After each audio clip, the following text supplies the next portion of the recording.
परम शांति, बेहद की परम परम परम महाशांति है, महाशांति है। आज हम एक चर्चा करेंगे कि जो विनाश का कारण क्या है और स्व परिवर्तन के लिए हमें ज्ञान की गहराई में कैसे जाएं। तो इसको हम प्रश्न उत्तर के माध्यम से चर्चा करेंगे।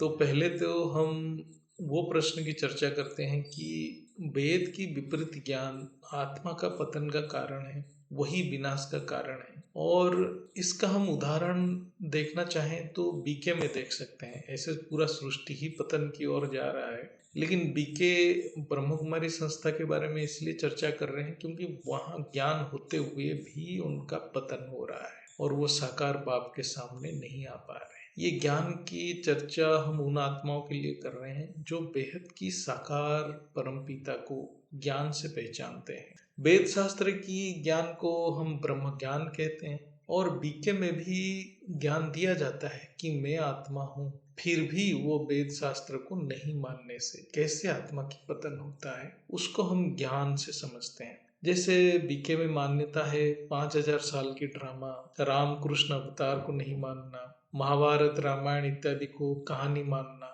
ये सब शास्त्र के विपरीत ज्ञान है। ऐसे ज्ञान आत्मा की शक्ति को खत्म कर देता है और आत्मा को व्यक्त कार्य जगत में भटका देता है। ये जो व्यक्त जगत हम बोलते हैं, इसका एक्चुअली एक्सप्लेनेशन शास्त्रों में है। सांख्य शास्त्रों में इसको कार्य जगत कहा जाता है। जो अहंकार से उत्पन्न होता है वही व्यक्त जगत है, वही कार्य जगत है। आज बीके की आत्माएं बेहद की बाप को पहचान नहीं पा रहे हैं, साकार बेहद की बाप को पहचान ही नहीं पा रहे। केवल मैं आत्मा हूं कहने से या पॉइंट ऑफ लाइट कहने से कोई आत्मज्ञानी नहीं बन जाता है। आत्मज्ञानी जड़ और चेतन की अति सूक्ष्म भेद को बुद्धि से अनुभव करता है, पुरुष प्रकृति की संबंध को समझता है, उसके रहस्य को बुद्धि से देखता है। ये केवल वेद शास्त्र में ही है जिसको हम ब्रह्म ज्ञान कहते हैं। जो वेद शास्त्र को झूठ मानता है, ऐसे आत्मा जड़ चेतन की भेद को समझ नहीं पाते हैं और बेहद की परमपिता की स्वरूप को भी समझ नहीं पाने से उनका योग सटीक रूप से नहीं होता है। जो बेहद की परमपिता को ज्ञान से अनुभव नहीं किया, वो बाप की रूप को एक्यूरेट धारण भी नहीं कर सकता है। तो एक है केवल मानना यानी स्नेह, जिसको भक्ति भी कहा जाता है। दूसरा है ज्ञान से अनुभव के बाद जानना, ये बहुत ऊंची स्थिति है। ज्ञान केवल एक ही है, बेहद की ब्रह्म स्वरूप, बेहद की परम पिता की समझ, जिसको हम बेहद की ब्रह्म ज्ञान ही कहेंगे। क्योंकि दादाजी जो बेहद के बेहद की परम परम परम ऑलमाइटी ऑथोरिटी हैं, बेहद की बच्चों के लिए बाप बन के तो आए हैं, लेकिन उनका जो मूल स्वरूप को ज्ञान से समझना बहुत जरूरी है। ये सब वेद शास्त्र की ज्ञान समझने के लिए बहुत मदद करता है। ऐसे भी देखा जाए तो बुद्धि में समझ केवल परमपिता की कृपा से ही होता है, लेकिन कृपा के लिए भी उचित पुरुषार्थ होना है, एक उचित संकल्प भी करना है। बिना यथार्थ ज्ञान पुरुषार्थ दिशाहीन हो जाता है, जो आज अनेक संस्था में हो रहा है। यथार्थ ज्ञान शुद्ध बुद्धि से प्राप्त होता है। शुद्ध बुद्धि के लिए यथार्थ तर्क संगत बुद्धि होना है और वेद संगत तर्क ही यथार्थ तर्क है। लेकिन जो वेद को ही नहीं मानता, उसके ज्ञान ही भटकाऊ ज्ञान है। जो ज्ञान 100% परम सत्य नहीं है, तो वो आत्मा को स्पर्श नहीं करता है, यानी आत्मा की शक्ति इमर्ज नहीं होता है, क्योंकि जड़ ज्ञान से आत्मा अभेद्य है। यदि कोई सोचे मैं वेद शास्त्र को झूठ कह के 5000 साल वर्ल्ड ड्रामा की ज्ञान की आधार पर परम धाम चला जाऊं, यह असंभव है। ये उस आत्मा को कोई मूर्ख बना रहा है। ऐसे आत्मा को माया कभी नहीं छोड़ेगी। ऐसे ज्ञान से आत्मा अंधकार में चला जाता है और जीवन मृत्यु से निकल नहीं पाता है। बीके में भी अभी भी आत्माएं 84 जन्म के लिए बुद्धि से तैयार हैं, यानी जन्म मृत्यु उनके बुद्धि में है। ऐसे स्थिति में क्या ऐसे आत्मा परम धाम की कल्पना बुद्धि में कर सकता है? केवल स्थूल शरीर में जो जन्म ले रहे हैं, केवल वो जन्म मृत्यु में फंसे हैं, ऐसा नहीं है। यानी आज के समय में जो स्थूल शरीर में जन्म ले रहे हैं, केवल वो जन्म मृत्यु में फंसे हैं, ऐसा नहीं है। जो सूक्ष्म शरीर में भटक रहे हैं, वो भी जन्म मृत्यु बंधन में कष्ट पा रहे हैं, जड़ की प्रभाव में है। जब तक आत्मा परम सत्य को बुद्धि से अनुभव नहीं कर लेता, उसके आत्मा के ऊपर संपूर्ण आवरण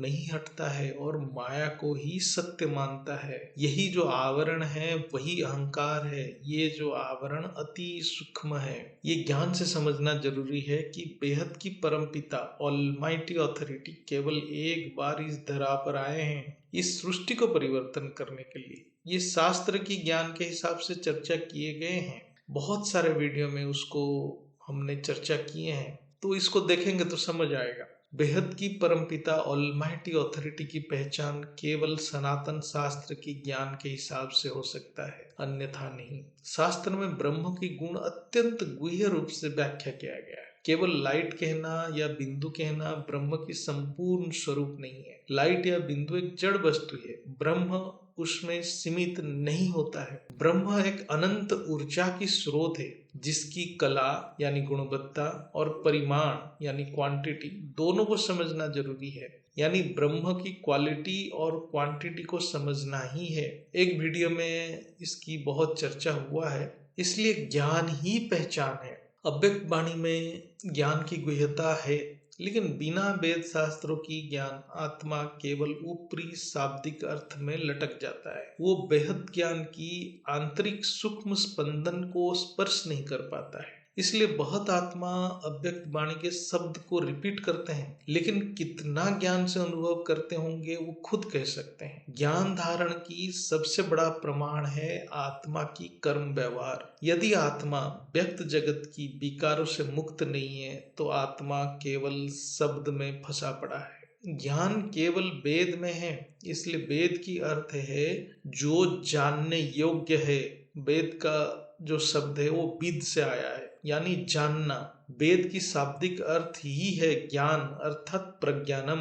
प्रज्ञानम की अर्थ भी बहुत बार चर्चा हुआ है। जो जड़ चेतन को समझ नहीं पा रहा है उसको ना खुद की पहचान होगा ना साकार परम पिता की पहचान होगा। ऐसे आत्मा दिशाहीन होके अहंकार से ये कार्य जगत में फंसे रहेंगे। हमें लगता है कि जो स्थूल जगत है वो जड़ है, ऐसा नहीं है। जो सूक्ष्म जगत है, जो कारण जगत है, वो सभी जड़ है। अहंकार के कारण जो भी उत्पन्न होता है वो सभी जड़ है, ये अति सूक्ष्म है। शास्त्र के हिसाब से महतत्व में भी जड़ की किंचित प्रभाव रहता है, इसलिए महत तत्व में तीनों गुण की प्रभाव आता है और व्यक्त जगत में परिणत हो जाता है। इसको सांख्य शास्त्र में, वेदांत में विस्तृत चर्चा हुआ है। ये केवल बुद्धि से समझा जा सकता है। जब तक आत्मा जड़ की प्रभाव में है तो आत्मा माया में है। चाहे वो आत्मा कारण जगत का अनुभव क्यों ना कर रहा हो, उसका मुख्य नहीं होता है। आज सूक्ष्म जगत की प्रभाव में अनेक आत्मा भटक गए हैं। स्थूल शरीर के मृत्यु के बाद सूक्ष्म जगत जाना ही है,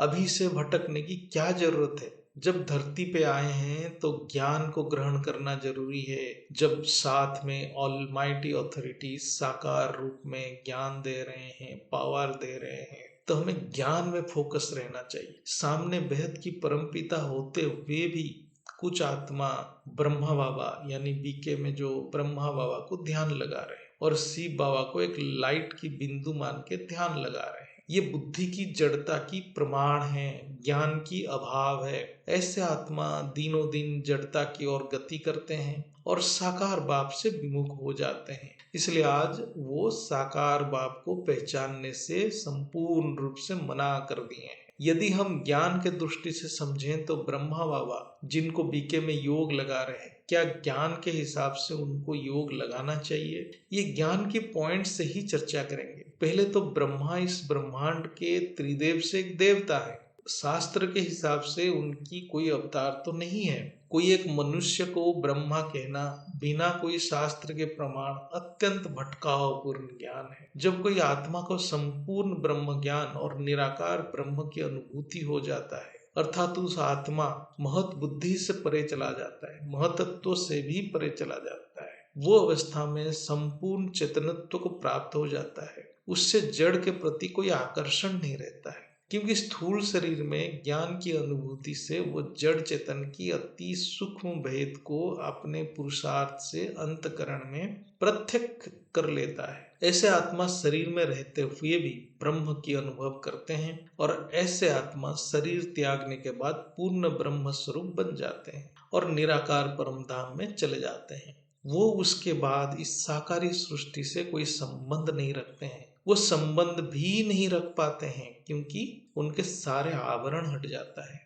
पर काया प्रवेश करना, ड्रामा को रिपीट होना, 84 जन्म होना, यानी 84 बार मृत्यु को भोगना, ये सब ब्रह्म स्वरूप आत्मा कभी नहीं कह सकता। ऐसा ज्ञान ब्रह्म स्वरूप बनने वाला आत्मा कभी नहीं दे सकता। ये स्थूल और सूक्ष्म सृष्टि को हम साकारी सृष्टि कहेंगे, चाहे वो 3 तत्वों की हो या 5 तत्वों की हो, ये सब साकारी सृष्टि है। जहाँ जड़ की प्रभाव प्रबल है वो सब साकारी सृष्टि है। ये भूत प्रेत भी 3 तत्वों वाला साकारी जड़ सृष्टि है। जिनकी बुद्धि जड़ में फंसा पड़ा है वो सब साकारी सृष्टि की अंश हैं। भूत प्रेत के शरीर 3 तत्वों की है, लेकिन उनमें स्थूल मनुष्य से भी और ज्यादा जड़ बुद्धि है, भोग की बुद्धि है, वो भी अहंकार में है। सूक्ष्म में उनको खूब लाइट भी दिखता होगा, क्योंकि अग्नि तत्व ही एक सूक्ष्म तत्व है, इसलिए ज्ञान ही पहचान है। ये स्थूल शरीर में डायरेक्ट परम प्रकाश को अनुभव करना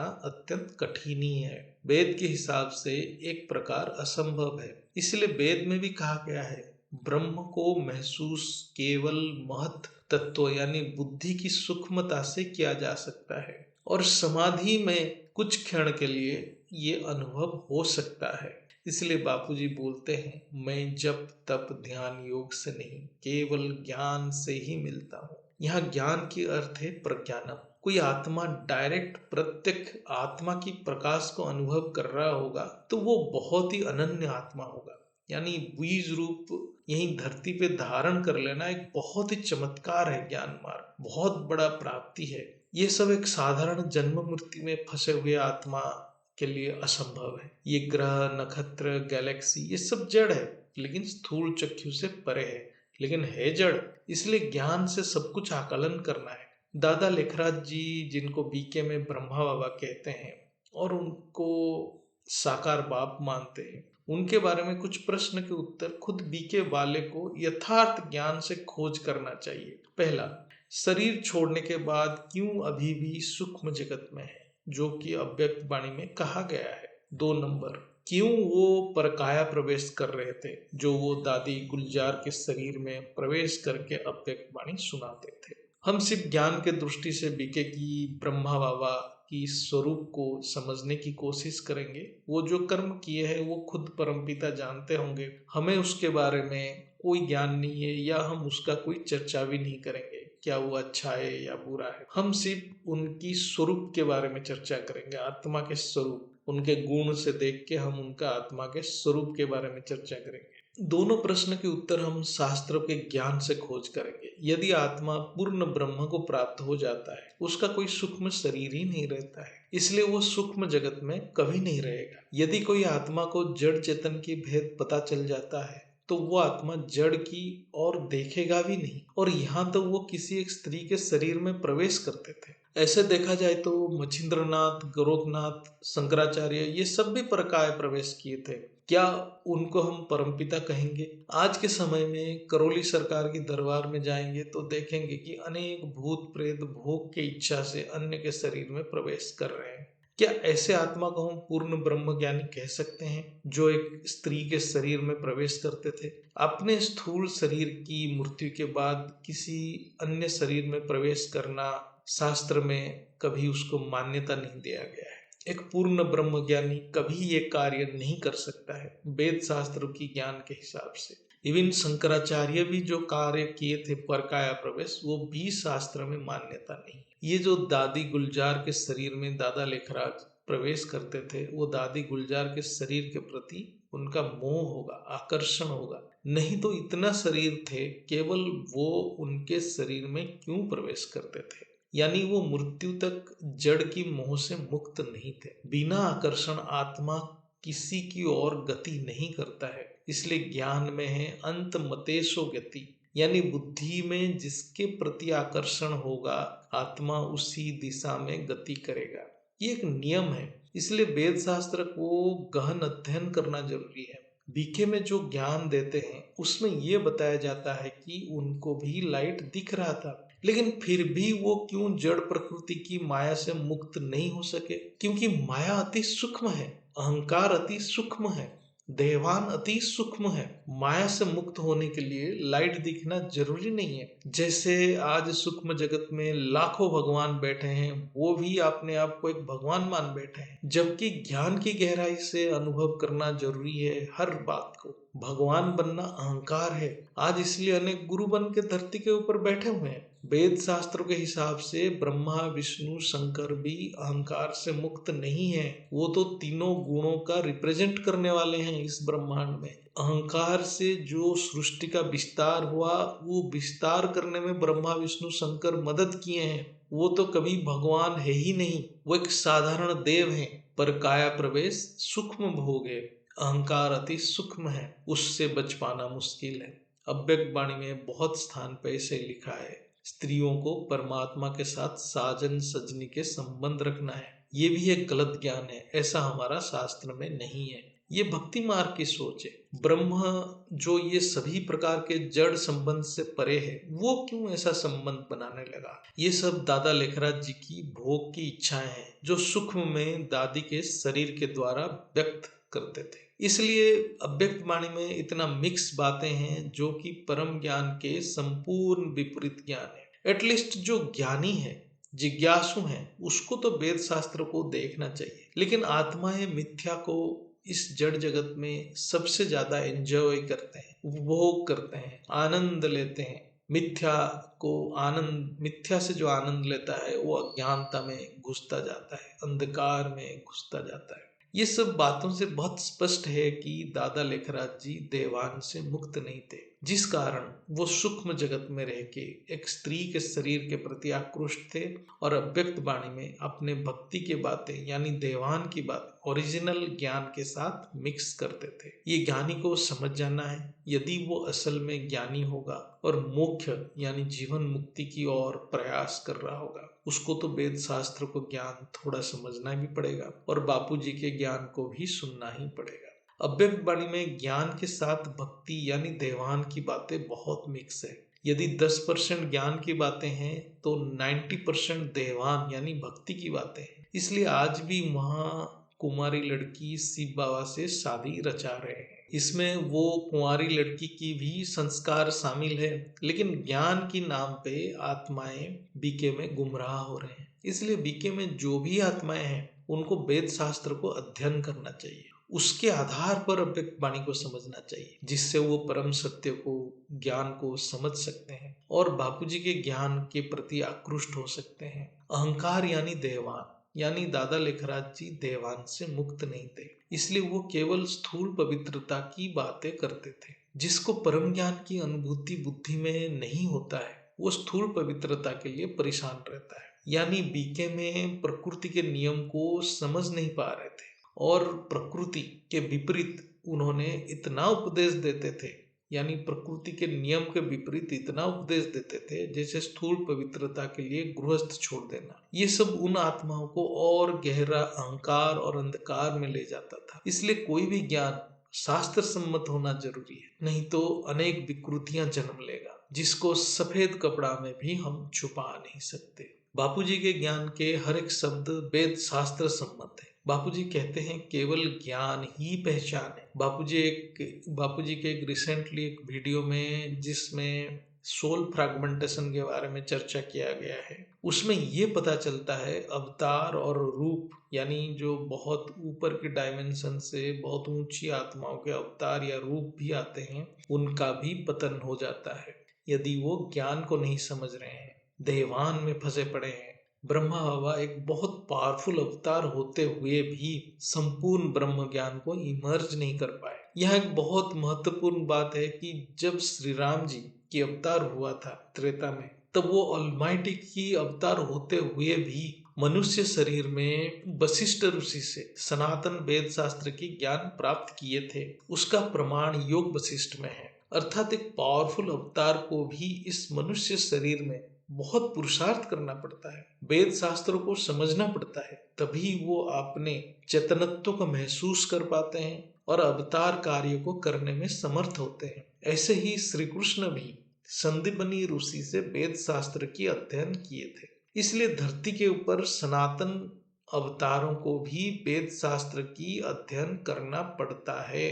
अवतार कार्य को संपन्न करने के लिए वेद शास्त्र की ज्ञान बहुत जरूरी है। लेकिन बीके में सनातन शास्त्रों की शब्द को चुराया गया है और वेद शास्त्र को झूठ भी कहा गया है। इसलिए आत्माएं गुमराह हो गए और साकार बाप को सामने होते हुए भी पहचान नहीं पाए। ऐसे भी अव्यक्त वाणी के किताब पढ़ के उसमें जो ज्ञान है कोई भी समझ नहीं सकेगा। पहले वो आत्मा को बापूजी के ज्ञान, माँ जी के वाणी को सुनना पड़ेगा, बहुत बार सुनना पड़ेगा, तभी अव्यक्त वाणी के अंदर जो थोड़ा बहुत ज्ञान है उसको थोड़ा थोड़ा समझ पाएगा। क्योंकि संपूर्ण ज्ञान बापूजी के ज्ञान में, वेद शास्त्र को समझने से है। अव्यक्त वाणी में थोड़ा थोड़ा ज्ञान है, 10% है। यदि एक आत्मा बापूजी के ज्ञान को बार बार मनन करेगा और शास्त्र को भी पढ़ेगा, तब वो आत्मा एक उचित दिशा में गति करेगा। अव्यक्त वाणी में थोड़ा ज्ञान है, लेकिन बेहद की विज्ञान बापूजी के परम ज्ञान नहीं है। सोल फ्रैगमेंटेशन वीडियो में बापूजी ये भी कहते हैं, जब आत्मा बहुत समय तक अज्ञानता में रहता है और भोग बुद्धि के कारण जन्म मृत्यु से परे नहीं जाता है, तो वो आत्मा की कला भी धीरे धीरे खत्म हो जाता है। ऐसे ही बहुत सारे अवतारों के साथ हुआ है। इसलिए दादा लेखराज ज्ञान को भी इमर्ज नहीं कर पाए। एक वीडियो में बापूजी बताए हैं, शरीर छोड़ने के बाद दादा लेखराज जी की आत्मा धरती के ऊपर से 10 किलोमीटर तक भी नहीं जा सके। इसका मतलब उनको और ज्ञान प्राप्त करना जरूरी था, उनकी बुद्धि की और शुद्धिकरण की जरूरत था। यदि दादा लेखराज जी अहंकार त्याग कर बापूजी के रूप धारण करते तो बीके की आत्माओं को सही दिशा मिल जाता। वो अभी भटकते नहीं है। कितने भी त्याग तपस्या करो, यदि अहंकार खत्म नहीं हुआ तो आत्मा देवान से मुक्त नहीं होता है। वो व्यक्त कार्य जगत यानी माया में फंसा रहता है। ऐसे भी शास्त्र में है, आत्म साक्षात्कार किसी कर्म की फल नहीं हो सकता है। त्याग और तपस्या एक प्रकार स्थूल कर्म है। आत्म साक्षात्कार केवल परम ज्ञान और परम पिता की कृपा से संभव है। जैसे रावण तो वेद शास्त्र के अध्ययन करके भी देवान से निकल नहीं पाया और अपने आप को भगवान मानने लगा। ऐसे ही राम वाली आत्मा और कृष्ण वाली आत्मा भी अपने आप को भगवान मानने लगे और अन्य आत्माओं को भी अज्ञानता में फंसे रहने दिया। शायद यही कारण है बापूजी कभी कभी कहते हैं, राम रावण बन गया है, कृष्ण कंस बन गया है। हमारे हिंदू पुराण में विष्णु जी के द्वारपाल जय विजय की बात है, जो अपने आप को विष्णु के अति निकट समझते थे और अहंकार बस एक बार सनकादिक ऋषि यानी सनक, सनंदन, सनातन और सनत कुमार की अपमानना कर दिए और जय विजय को राक्षस बन के धरती पे आना पड़ा। इसलिए अहंकार बहुत खतरनाक है। यानी विष्णु पुरी तक अहंकार पीछा करता है, इतना सूक्ष्म है अहंकार। आज तो 30 कला की आत्माएं भी विधर्मी बन चुके हैं। इसलिए सनातन ज्ञान को समझ के वेद संगत तर्क के साथ ज्ञान के अभ्यास करना है। बापूजी के ज्ञान को भी वेद से समझना है, शास्त्रों से समझना है। इसलिए अनंत भाई के बहुत सारे वीडियो है। नहीं तो आत्मा कब जड़ता में फंस जाएगा और अपने आप को भगवान समझ बैठ के अहंकार में, अंधकार में घुसता जाएगा, ये पता नहीं चलेगा। जब रामकृष्ण जैसे आत्मा भी इस ब्रह्मांड की जड़ता से निकल नहीं पाए, तो साधारण जन्म मृत्यु में फंसा हुआ मनुष्य आत्मा की क्या बात करें। इसलिए शिष्य बन के रहना है, तभी अहंकार से मुक्त रहेंगे। इसलिए कहा गया है, बालक सो मालिक, यानी बच्चे बन के रहेंगे तो बच जाएंगे। तो बच्चे बनने के लिए भी वेद शास्त्र को समझना पड़ेगा, बापूजी के ज्ञान को बार बार मनन करना पड़ेगा, तभी बच्चे बन पाएंगे। खाली बोलने से कोई बच्चा नहीं बन जाता है। बुद्धि शुद्ध किए बिना आत्मा स्वस्वरूप में स्थिर नहीं हो सकता है। जब तक अहंकार है, बुद्धि अशुद्ध है। अनंत भाई के साथ एक वीडियो में चर्चा किए हैं, कैसे आत्माओं की सोल हार्वेस्टिंग हो रहा है। इसलिए आज बीके एक ऐसे संस्था बन गया है जहां सबसे ज्यादा सोल हार्वेस्टिंग हो रहा है। वो एक सोल हार्वेस्टिंग सेंटर बन गया है। जो ज्ञानी आत्मा है उनको ज्ञान से सब कुछ विश्लेषण करना है। आत्मा ऑटोमेटिक सच झूठ के अंदर जो अलग कर लेगा, यानी झूठ को सच से अलग कर लेगा। यदि आत्मा में पावर है तो आत्मा में पावर तो परम पिता से ही आता है। जब हम परम पिता के सानिध्य में ज्ञान की मनन करते हैं तो झूठ को अलग कर देगा, केवल सच बच जाएगा। वही आत्मा की शक्ति है। इसलिए बीके की ज्ञानी आत्माओं को ज्ञान को वेद शास्त्रों के हिसाब से गहराई में विश्लेषण करना चाहिए, केवल एक स्थूल लाइट में अटक नहीं जाना है। अब दूसरा प्रश्न है, ये स्व परिवर्तन के ऊपर है।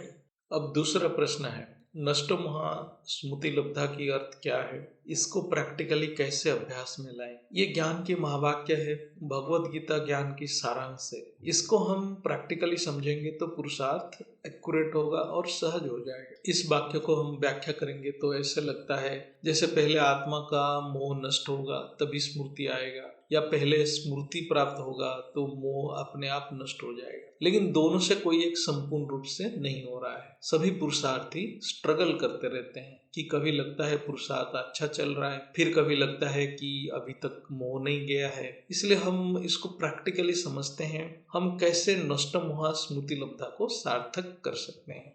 ज्ञान से मोह नष्ट होता है और योग से स्मृति प्राप्त होता है। इसलिए ज्ञान और योग एक साथ करते रहना है। इसलिए ये दोनों एक साथ चलता है। जितना मोह नष्ट होता है उतना स्मृति प्राप्त होने की क्या लक्षण है। जितना स्मृति इमर्ज होगा बुद्धि उतना निश्चय होता जाएगा। बुद्धि निश्चय होने की प्रमाण क्या है, हम सभी ज्यादा से ज्यादा समय एक रस स्थिति में रह सकते हैं, अर्थात एक ही संकल्प में टिके रह सकते हैं। जब हम बेहद की परमपिता के साकार रूप को स्मृति में रखते हैं और ज्ञान को मनन करते हैं, यानी ज्ञान को इमर्ज करते हैं, तब दोनों एक साथ होता है, यानी मोह नष्ट होता है और स्मृति प्राप्त होता है। ये अभ्यास कभी नहीं छोड़ना है। योग की एक ही अर्थ है प्रेम। जो ज्ञान के द्वारा परमपिता के प्रति प्रेम की अनुभूति करता है वो यथार्थ आध्यात्मिक राह पे चल रहा है। केवल ज्ञानी ही प्रेमी है।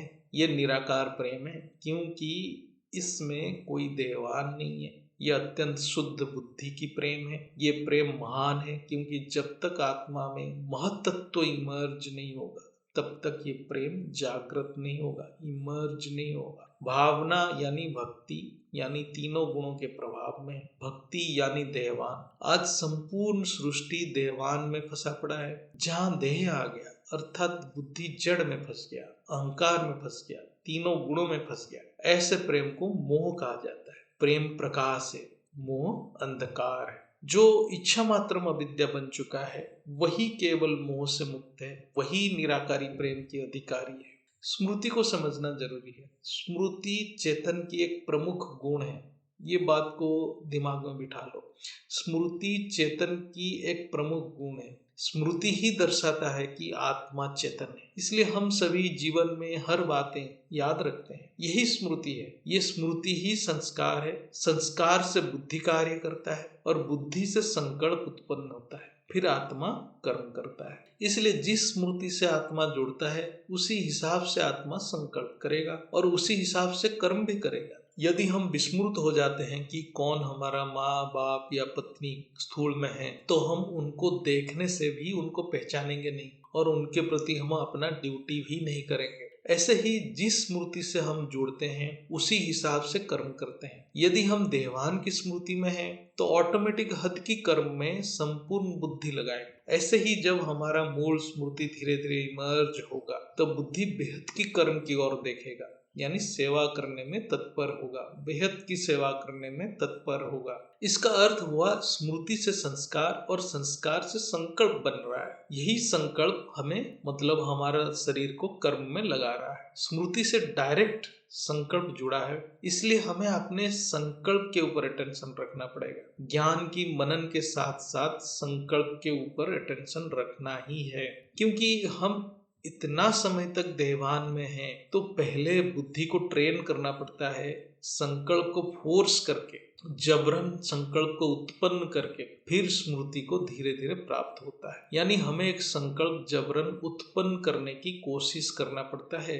ज्ञान वृत्ति में बुद्धि में ज्ञान रख के इसको फोर्सफुली करना पड़ता है, जैसे कि आत्मा की शक्ति जागृत हो सके। परम शांति ऐसे ही एक संकल्प। जितना हम ज्ञान की गहराई में जाते हैं उतना सेवा भाव बढ़ता है, तो कारण शरीर से डाटा डिलीट होता है, तो मूल स्मृति भी उतना ही इमर्ज होता है। तब हमारा अव्यक्त जगत के प्रति बुद्धि निश्चय होता जाता है। यही पुरुषार्थ है अव्यक्त स्मृति को इमर्ज करने के लिए। एक उदाहरण लेते हैं, जैसे पहला संकल्प हम बार बार बुद्धि में फोर्स करते हैं, मैं आत्मा हूँ, मैं ऊर्जा की एक स्रोत हूँ, मैं स्वयं प्रकाशित हूँ। इसको हम फोर्सफुली इसको उत्पन्न करते हैं। ये संकल्प के समय बापूजी के ज्ञान की भी मनन करते रहते हैं, तो आत्मा में पावर आता रहता है। ये जो हम संकल्प को उत्पन्न करने से ये हमारे स्थूल संस्कार को थोड़ा थोड़ा परिवर्तन करता है और आत्मा थोड़ा हल्का महसूस करता है। फिर और गहराई में चलेंगे, यानी जैसे हम ज्ञान की गहराई में जाएंगे तो ये और एक दृढ़ संकल्प करेंगे, फोर्स करेंगे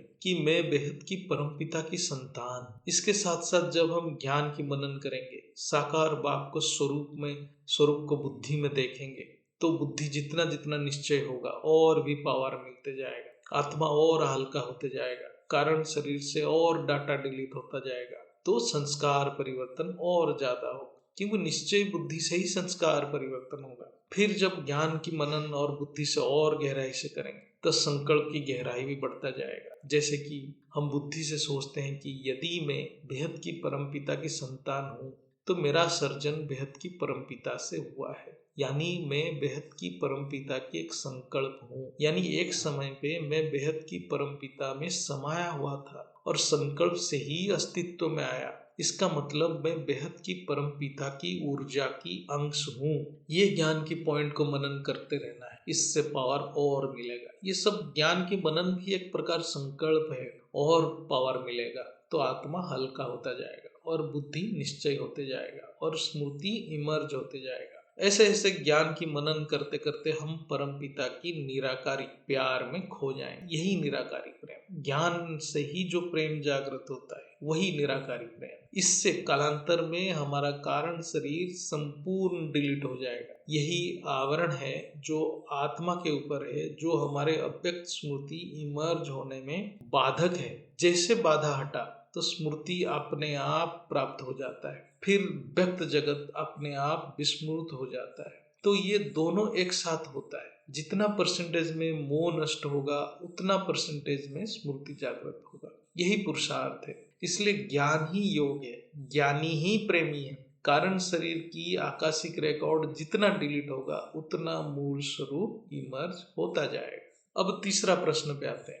क्यों कोई बात एक आत्मा को चुभता है, कष्ट देता है, अर्थात क्यों किसी की अहंकार को ठेस पहुंचता है? ये प्रश्न का उत्तर सबको मनन करना चाहिए, क्योंकि कभी भी कोई बात को चुभता है मतलब उसमें अहंकार है। अहंकार होगा तो ठेस पहुंचेगा। ये एक बहुत इंपॉर्टेंट पॉइंट है। यदि कोई पुरुषार्थी को कोई बात ठेस पहुंचता है या चुभता है, इसका मतलब आत्मा की अहंकार बाधित हो रहा है। ठेस पहुंचना यानी अहंकार की अस्तित्व है। यदि आत्मा परम सत्य ज्ञान को निरंतर अनुभव कर रहा है, उसको कोई भी कार्य जगत की सामान्य बात प्रभावित नहीं करेगा। इसका अर्थ वो आत्मा किसी असत्य को सत्य मान बैठा है। ये प्रकृति की एक संकेत है। वो अपने आप में आत्मनिरीक्षण करे, उसकी कमजोरी कहाँ है। यदि कोई बात ठेस पहुंच रहा है तो आत्मनिरीक्षण करना बहुत जरूरी है। अपने संकल्प के ऊपर अटेंशन रखना बहुत जरूरी है। प्रकृति अति सूक्ष्म है, वो हर आत्मा को अपना पहचान करा देती है। ठेस पहुंचा के यानी ज्ञानी को एहसास दिला देती है कि वो अहंकार में है या देवान में है। जैसे वो कोई आत्मा अपने आप को ज्ञानी मान रहा है, लेकिन प्रकृति उसको ज्ञानी नहीं मानता है, तो उसको ठेस पहुंचाएगा जब तक उसके अहंकार निकल नहीं जाता। इसलिए शास्त्र में है, भोग और अपवर्ग दोनों प्रकृति कराती है। यदि कोई भी बात कड़वा लग रहा है, पहले खुद अपने अंदर कमी देखना है। जिसको हम अपने से अल्प ज्ञानी समझ रहे हैं, वो भी हमें कुछ बोल रहे हैं, तो उसको भी ज्ञान से जज करना है, कहीं हमारे अंदर कमी तो नहीं है। यदि नहीं है तो उसके बाद की परवाह नहीं करना है, यदि है तो जरूर सुधारना है। अज्ञानी भोगी आत्मा को बहुत ठेस पहुंचता है। वो छोटी छोटी बातों पे उसकी अहंकार बाधित हो जाता है। जैसे कोई आत्मा ऑफिस या कार्य क्षेत्र में जब फ्री टाइम है तो अपने दोस्तों से उल्टे पुल्टे चर्चा पे व्यस्त हो जाता है। यदि कोई उसको बोले कि ये ठीक नहीं, आप समय की सही उपयोग करो, फिर वो आत्मा ये सुनते ही बिगड़ जाएगा, क्योंकि उसकी बुद्धि एक कार्य में मजा ले रहा है और हम उसको टोक दिए हैं, तो ये उसको ठेस पहुंचाता है। इसलिए ज्ञानी को ठेस पहुंचे तो आत्मनिरीक्षण करना है, कहीं उसकी बुद्धि कहीं मजा तो नहीं ले रहा है, या उसका मन कहीं फंसा पड़ा तो नहीं है। इमीडिएटली अपने आप को सुधार लेना है, और जो भी आत्मा ठेस पहुंचाया उसको अंतर्मन से धन्यवाद करना है, क्योंकि उसके लिए हमारा सुधार हो रहा है। कभी किसी की प्रशंसा को ग्रहण नहीं करना है। यदि प्रशंसा ग्रहण कर रहे हैं तो जब तिरस्कार होगा तो ठेस पहुंचेगा। जो प्रशंसा ग्रहण कर रहा है यानी अहंकार में, तो उसको ठेस पहुंचेगा ही। बेहद की ज्ञानी के लिए गृहस्थ जीवन किसी सन्यासी से भी कठिन है और अत्यंत संयमित है। बेहद की ज्ञानी गृहस्थ में इतना पवित्र रहता है कि कोई सन्यासी उतना नहीं बन सकता है। इसलिए अपना बेंचमार्क खुद सेट कर देना, फिर कोई ठेस पहुंचा नहीं सकता है। और एक प्रश्न, ज्ञान अभ्यास की क्या क्या स्टेजेस है? ये पहले भी हम चर्चा किए हैं, ये एक प्रकार रिवाइज है। ज्ञान को पहले सुनना है, फिर समझना है, अंत में ज्ञान स्वरूप बनना। पहला स्टेज में वो ज्ञान की शब्द को ध्यान से सुनना है, फिर उसको मनन करना है। जहां समझ नहीं आ रहा है, मनन करते करते परम पिता से संकल्प से जुड़ना है, फिर समझना है, फिर अंतःकरण में बुद्धि से उसकी स्वरूप बन जाना है। जब समझ आ जाता है फिर उसका स्वरूप बन जाना है, वो अंतःकरण बनेगा, अंतःकरण में स्पंदन बनेगा उसका। इससे हमारे इमेजिनेशन पावर, कल्पना शक्ति, संकल्प शक्ति में पावर बढ़े। हद में भी हम ऐसे पढ़ते हैं, जो हद की पढ़ाई करते हैं, साइंस, आर्ट्स, कॉमर्स, जो भी पढ़ाई करते हैं, इसलिए जो अच्छा स्टूडेंट है वो ज्ञानी भी बनेगा। ऐसे ही बेहद की पढ़ाई भी करना है। जब हम ज्ञान स्वरूप बनते हैं तभी आत्मा की शक्ति बुद्धि में अनुभव होता है। इसलिए ज्ञान की मनन ही योग है। ये बंद आंख या खुले आंख में भी हो सकता है। ज्ञान इमर्ज हो रहा है यानी परमपिता से पावर मिल रहा है, परमपिता साथ में है। ज्ञान जितना समझ आ रहा है, बापूजी को धन्यवाद करते जाना है, आत्मा से कृतज्ञता महसूस करना है, आत्मा को समर्पण करना है ज्ञान से, तो आत्मा भी परमपिता में समा जाता है और बहुत प्रेम जागृत होता है। यही आनंद स्वरूप है। ये अभ्यास बढ़ाते जाना है। ज्ञान सुनना यानी एक स्थूल शब्द यानी वैखारी स्पंदन हमारे इंद्रियों से ग्रहण हो रहा है। फिर जब हम मनन कर रहे हैं तब अंतःकरण में प्रवेश हो रहा है, तब वो मध्यमा स्पंदन में परिवर्तित हो रहा है। फिर हम जब अत्यंत गहन चिंतन करते हैं यानी बुद्धि को बेहद में ले जाते हैं, तो वो शब्द पश्यंती स्पंदन बन जाता है। तब वो शब्द बुद्धि में दिखने लग जाता है। ये जो शब्द मतलब स्पंदन, ध्वनि, वाइब्रेशन। जब हम बेहद की परमपिता के याद में ज्ञान की मनन करते हैं तो हम पराशक्ति यानी परम शांति की अनुभव करते हैं। इससे ज्ञान स्वरूप के साथ साथ आत्म स्वरूप माने आत्मा की शक्ति की अनुभूति बुद्धि में होता है। स्थूल शरीर में बुद्धि में ही अनुभव होगा। इससे हम ज्ञान योग कहेंगे, जिससे हम कर्मयोगी बन जाते हैं। आज की चर्चा यहीं समाप्ति करते हैं। बेहद की परम शांति, बेहद की परम परम परम महाशांति है, महाशांति है, महाशांति है। दादाजी, माँ जी को नमन, वंदन, चरण स्पर्श, परम शांति।